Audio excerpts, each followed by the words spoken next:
தமிழ்நாட்டை அம்மையார் செல்வி திரிஷா கிருஷ்ணன் அவர்களே ஆள்கிறார்கள் என்று பொருள். தாவேக ஆட்சிக்கு வந்ததுக்கு அப்புறம் பண்ண முதல் போராட்டம் அம்மையார் செல்வி திரிஷா கிருஷ்ணன் அவர்களே அவதூறாக எதிர்கட்சி தலைவர் உதயநிதி ஸ்டாலின் அவர்கள் பேசிட்டாரு அப்படின்றனால அன்னைக்கு பாத்தீங்கன்னா தமிழ்நாடே கொந்தளிச்சது. தெரிவித்து தமிழ்நாடு முழுவதும் தாவேக்கவினர் போராட்டம். சென்னை, கோபிச்செட்டிப்பாளையம், திருவண்ணாமலை, பழனி உள்ளிட்ட இடங்களில் கண்டன முழக்கம்.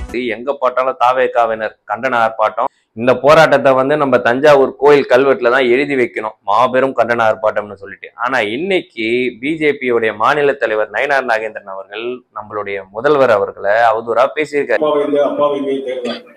வீட்டுல போய் அம்மாட்ட கேட்டாதானே அப்பா யாருன்னு சொல்லுவாங்க. ஆனா சட்டமன்றத்துல போய் அப்பாவை தேடினா யாரும் கிடையாது. இன்னைக்கு கப் சிப்புன்னு இருக்கீங்களே, கைது நடவடிக்கை எடுக்கல, கண்டன ஆர்ப்பாட்டம் பண்ணல, எல்லாரும் அமைதியா இருக்கீங்க. இந்த நிலை இருக்கும் வரை தமிழ்நாட்டை அம்மையார் செல்வி திரிஷா கிருஷ்ணன் அவர்களே ஆள்கிறார்கள் என்று பொருள்.